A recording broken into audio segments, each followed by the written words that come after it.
7회기전 영어 트레이닝 머스터딘의 고혁준 선생입니다. 자, 오늘은 2019년 숙명여대 편입영어 빈칸 시작하죠. 분석은 개나 줘버려.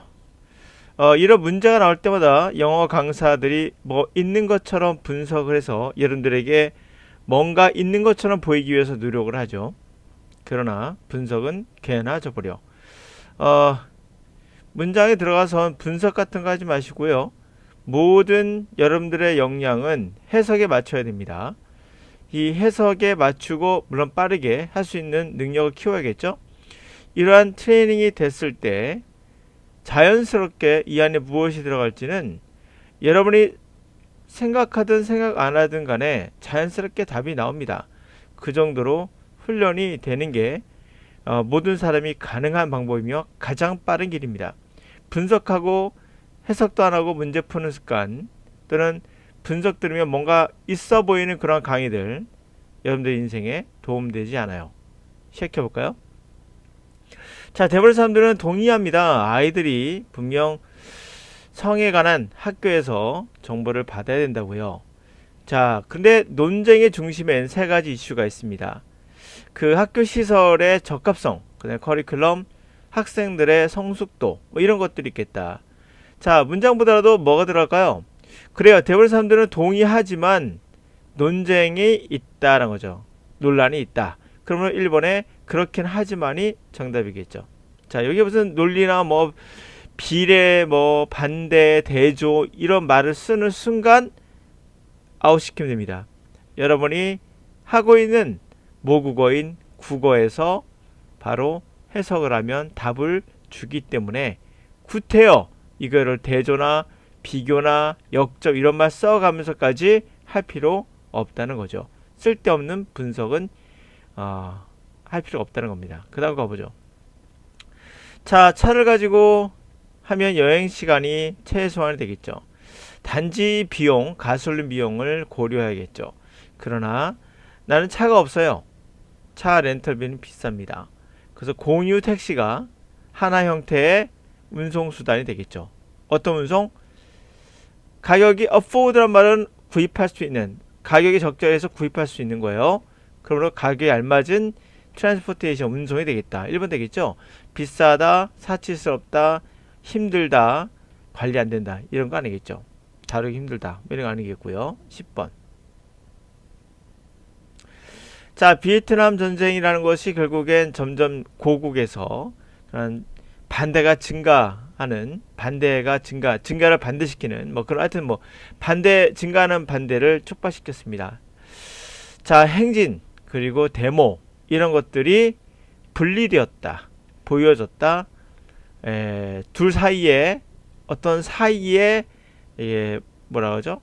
배치되었다, 또는 해산되었다, 해방되었다. 뭘까요? 보자마자 알 수 있죠. 비에트남 전쟁이라는 게 점점 국내에서 반대를 일으키고 있어요. 국내에서.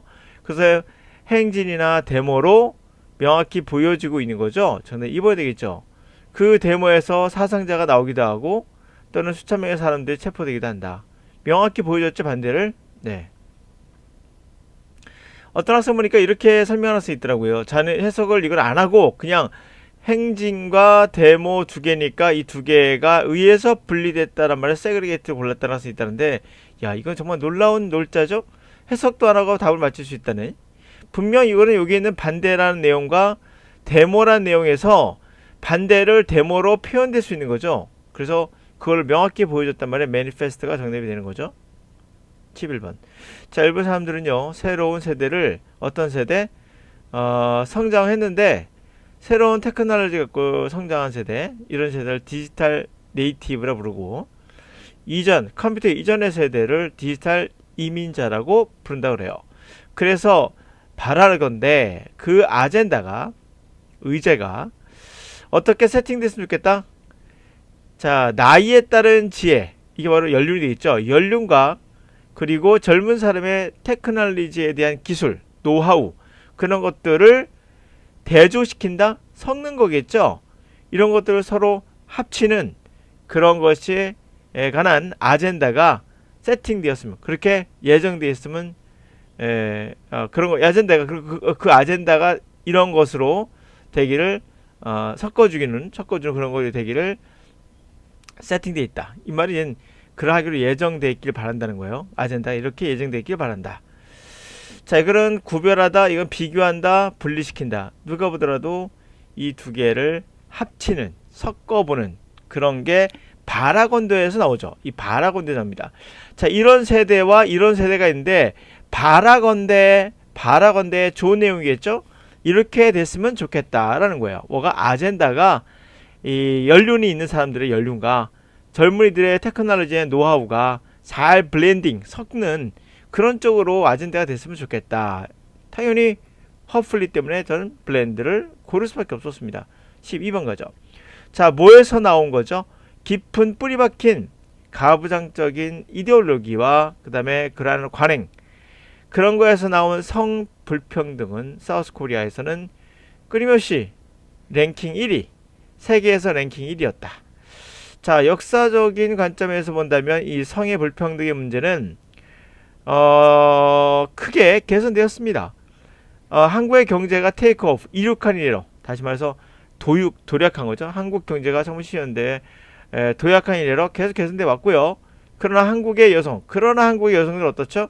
여전히 다른 섹터에서, 사회 다른 분야에서 여전히 많은 허들을 갖고 있다. 넘어야 할 불평등한 공정한 취급을 받기 위해서. 정답 보자마자 1번인 거 아시겠죠? 자, 그 다음 문제로 가보겠습니다. 자, 13번으로 가죠. 자, 왜는 2, 3번이 아니고 되겠죠? 이미 답은 1번으로 나왔으니까 당연히. 근데 실전에서는 여러분들 좀 여유있게 독해를 하는 학생들은 제가 해본 결과로는 이거 60분 준다고 하더라고요. 근데 60분 중에 저는 30분 남았거든요. 그러니까 여러분들 대략 20분에서 15분 정도 남았을 거라 봅니다. 그 정도 시간이라면 충분히 이거 다 읽고 2, 3번도 읽고 다 확인 작업까지도 할 수 있을 시간이라고 판단되는데요. 하여튼간에 정답은 1번이었고요. 13번 갑니다. 자, 이 문화 상호 간의 교육, 그러니까 문화 교육하는 거죠. 다문화에 대한 교육, 그러니까 다른 문화, 이민 문화에 대한 교육. 하여튼 문화 상호 간의 교육의 목표는 관계 또는 상호작용, 그리고 사람들 사이의 교류를 촉진하는 거예요. 글로벌 소사이어티에서. 자, 그 글로벌 소사이어티에서 아이덴티티, 그런 사회에서의 아이덴티티의 개념과 문화라는 건 어떤 특정한 주어진 거니까 어떤 주어진 그러한 설명, 딱 특정한 묘사로서 특정하게 묘사되는 걸로 생각되는 게 아니라 아이덴티티는 이거야, 문화는 이거야, 이런 개념이 특정한 하나의 어떠한 디스크립션, 그러한 묘사, 이건 이거지라고 묘사하는, 서술하는 거, 그렇게 생각되는 것이 아니라, 당연히 아니겠죠? 어떤 것일까요? 구성되고 또 재구성되고 상호작용 속에서 다른 사람과의 우리가 살아가는 과정 속에서 다른 문화나 다른 사람과의 어떠한 상호작용 속에서 다시 구성되는 고정된 기분, 이미 특정하게 주어진 것이 아닌 공통된 특징이 아닌 특정한 변수가 아닌 다이나믹한 특성을 갖고 있는 걸 본다. 3번 정답이겠죠? 다이나믹하다는 게 당연히 눈에 끌려야 됩니다. 특정하게 주어진 그런 것이 아닌 막 변하는, 건설하고 다시 재건설되는, 재구성되는 그런 다이내믹한 속성을 갖고 있는 걸로 생각된다. 3번 정답이겠죠? 이거는 공유된 결정인자, 결정 요소, 흥분된 exciting한 커뮤니케이션, 당연히 아닌 걸 아실 겁니다. 다음. 자, 마지막 문제. 자, 그 다음 문제는 양이 좀 길죠? 네, 위로 올라가서 좀 더 확대해서 볼게요. 자, 14번 문제. 외국어라는 교육은 사실 어떤 잠재성이냐면 주요한 변화, 주요한 기여를 해줄 수 있어요. 만약에 그게 학습자에게 어떤 경험을 제공한다면, 이 경험은 즉 컨셉이에요.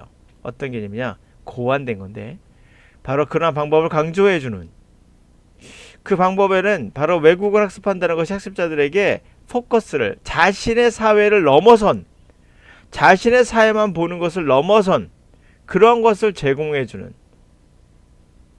그런 거죠.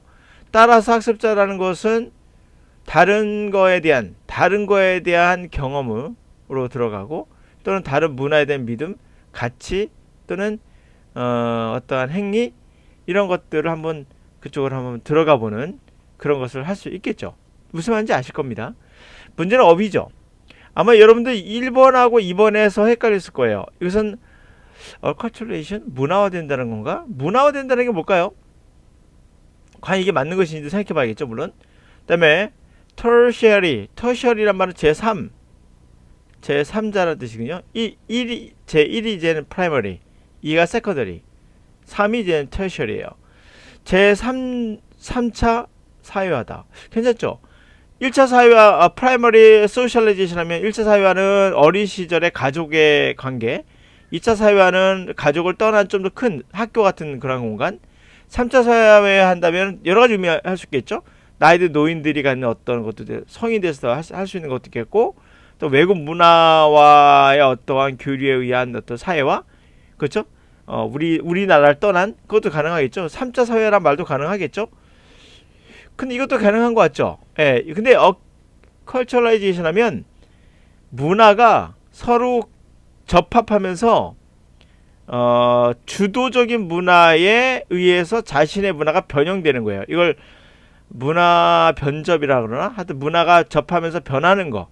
예를 들면 일본이 우리나라를 식민지 했을 때 우리 문화가 변화가 일어났잖아요. 그게 acculturation이에요. 또는 어린아이가 문화화되는 것도 acculturation, 문화를 습득한다는 의미에서 문화화를 할 때 쓸 수 있어요. 그러나 여기에서 분명 한쪽 문화의 속국처럼 주도적인 문화에 그 접하면서 자기 문화가 변하는 것이 아니라 또 다른 문화를 배우는 거죠. 습득하는 거죠. 그냥 1차, 2차, 3차처럼. 그래서 3차인 2번이 정답인 거예요. 1번이 아닌 이유는 뭐라고? 이게 좀 어려웠을 거예요. 그러니까 컬처레이션 하면 문화 변접이라고 그래요. 두 문화가 만나서 주도적인 문화에 어떻게 보면에 따라서 자신의 문화가 변해버리는 거. 그걸 얘기하는 거고요. 그러니까 일본이 우리나라 지배하는 거 생각하시면 이해가 갈 것 같아요. 그래서 두 번째로는 어린아이가 문화화되는 것도 이제 컬처레이션이라고 부르기도 합니다. 그러나 여기서는 적절한 것은 뭐예요?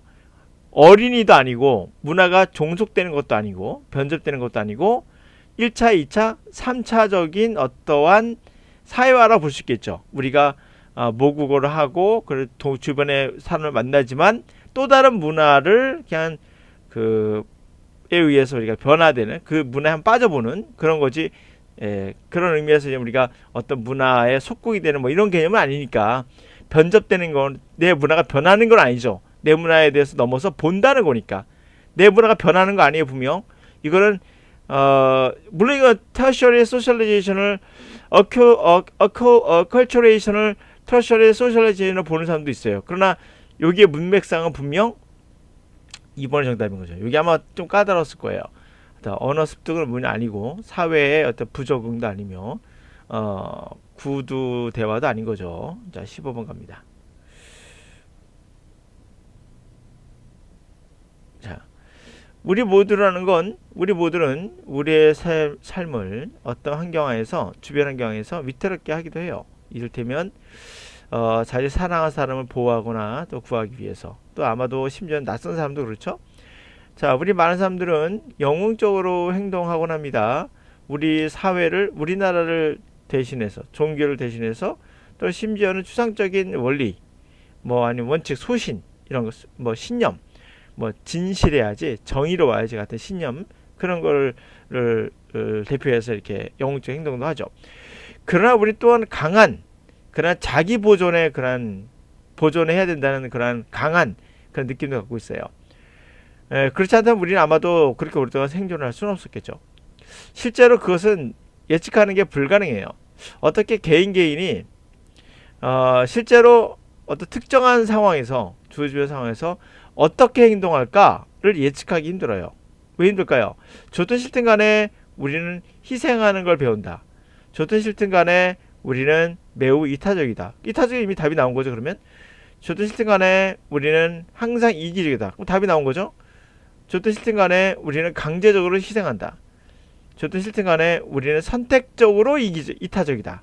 그쵸? 어떻게든 우리가 예측할 수 없다고 보세요. 왜? 선택적으로 이타적이니까. 어떨 때 이타적이고 어떨 때는 이기적이고. 그래서 정답이 5번이 되겠습니다. 자, 전체 풀어봤고요. 네, 이렇게 경험을 쌓는 게 중요합니다. 예, 아까 문제 같은 게 어려웠을 경우도 이렇구나 알고 넘어가면 돼요. 고민하고 이거 어떻게 풀지? 다음에 이거 어떻게 하면 더 점수를 크게 높일 수 있을까? 그런 방법 없습니다. 있으면 저한테 알려주세요. 제가 강사들 유튜브에 나와 있는 강사들 뿐만 아니라 우리가 말하는 편입 영어 강의하는 강의를 전체적으로 한번 쑥 훑어봤어요. 왜? 보면서 다들 똑같기 때문에 뭐 특별한 게 없었어요. 전혀. 첫 번째는 특별한 거 없었고 말만 다를 뿐 설명만 다를 뿐 다 비슷비슷해요. 그리고 뭔가 특별한 뭔가 있는 것처럼 이야기할 뿐 이걸 뭐 거의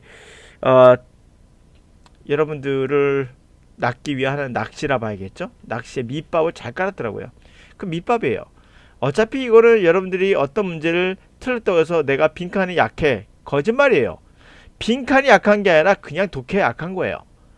예, 특정 분야 약한 게 아니에요. 그냥 독해가 약한 거예요. 빈칸이 약해, 난 주제가 약해. 뭐 약간 약할 수는 있겠으나 그 차이가 그렇게 크지 않아요. 기본적으로 영어를 좀 해설을 잘하는 학생들은 전체적으로 골고루 점수가 좋게 나오고요. 그리고 문제 풀이법 같은 걸로 이제 강의를 하다 보면 뭔가 내가 이래서 몰랐구나 라고 착각하지 마세요. 그냥 강사가 낚는 낚시예요. 거기에 낚인 거죠. 그러니까 여러분들 그냥 낚시에 낚인 그냥 피라미에 불과한 거예요. 그런 생각, 그렇게 인생을 낭비하지 마시고 그냥 내가 실력대로 내가 독해를 어떻게 하면 내가 독해를 정확히 할 수 있을까, 어떻게 내가 독해를 빨리 할 수 있을까, 거기에 포인트를 맞춰야 되는 거예요. 그런 의미에서 영어는 항상 단순화시켜야 돼요. 복잡한 분석 같은 거 하면 할수록 그것은 더 어려워져요. 단순화시켜라. 심플라이제이션이 바로 여러분들에게 해답이에요.